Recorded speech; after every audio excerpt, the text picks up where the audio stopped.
Assalamualaikum warahmatullahi wabarakatuh. Kami dari kelompok 7 yang terdiri dari Vika Amalia Rizkiani, Siti Surya, dan saya sendiri Zakiatul Fitri Agustiani akan menjelaskan penelitian fenomenologi. Langsung saja, pengertian penelitian fenomenologi. Studi fenomenologis dapat dideskripsikan sebagai penerapan metode kualitatif dalam rangka menggali dan mengungkapkan kesamaan makna dari sebuah konsep atau fenomena yang menjadi pengalaman hidup sekelompok individu.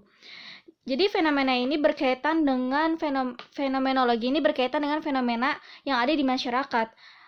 Karena banyak sekali fenomena atau kejadian di masyarakat ini yang bisa kita angkat atau dikaji untuk pendekatan fenomenologi.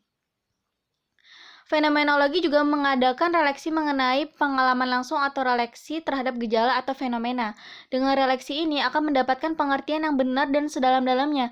Dalam fenomenologi, hendak melihat apa yang dialami oleh manusia dari sudut pandang orang pertama, yakni dari orang yang mengalaminya.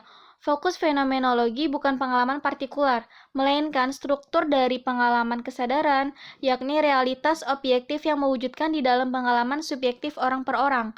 Fenomenologi berfokus pada makna subjektif dari realitas objektif di dalam kesadaran orang yang menjalani aktivitas kehidupannya sehari-hari.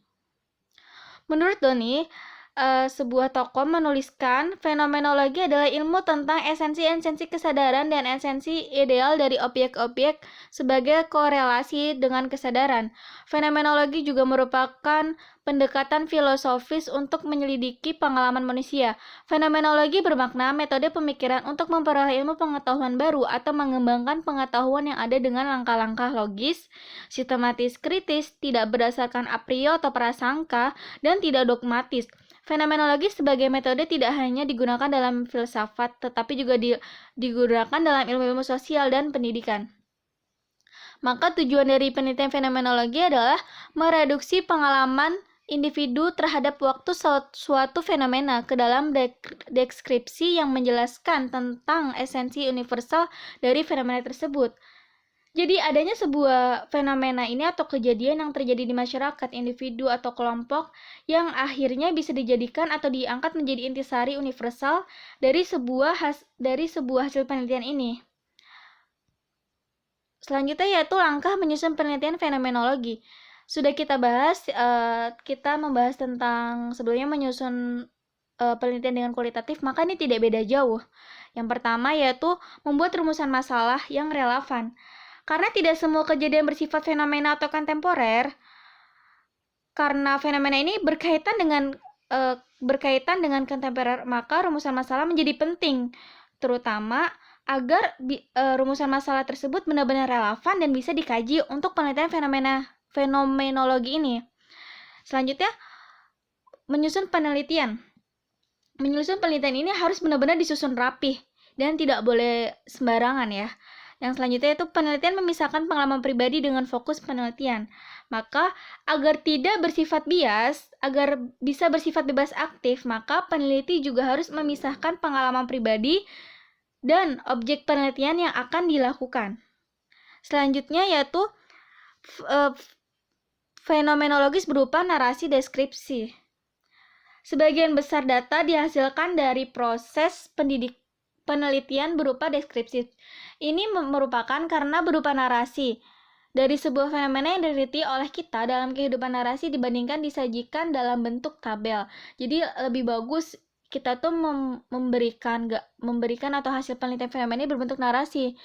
Karena kurang cocok juga kalau misalkan berbentuk tabel atau bagan dan lain sebagainya, kurang enak.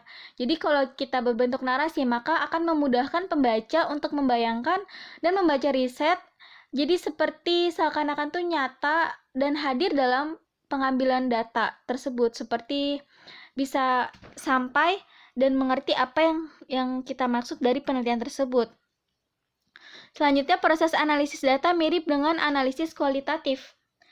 Karena tidak jauh beda ya analisis ini dengan penelitian kualitatif. Sama saja seperti mengumpulkan data, mereduksi data, menyajikan data, dan sampai membuat kesimpulan.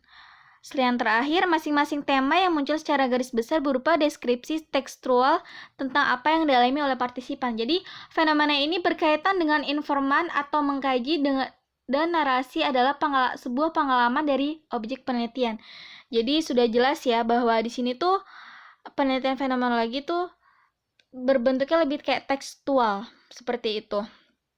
Karena fenomena ini adalah suatu beberapa kajian yang telah diteliti dari pengalaman dari objek penelitian tersebut. Maka seperti contohnya ada perlakuan deskripsi penderita HIV atau AIDS di Kota Bekasi, yaitu karena di sini adalah berbentuk yang relevan, benar-benar nyata, kita terjun untuk mengetahui kehidupan tentang penderita HIV ini seperti apa, seperti itu. Selanjutnya yang kedua, contoh judulnya penelitian fenomenologi, yaitu fenomena munculnya kerajaan baru di Jawa Timur. Nah, jadi benar-benar kita tuh terjun langsung ke lapangan dan benar-benar mencari penelitian yang benar-benar relevan, yang nyata, agar bisa kita angkat untuk menjadi sebuah penelitian tersebut. Baik, mungkin itu saja dari kelompok kami. Kurang lebihnya mohon maaf. Bila taufiq wal hidayah, waridwal inayah. Wassalamualaikum warahmatullahi wabarakatuh.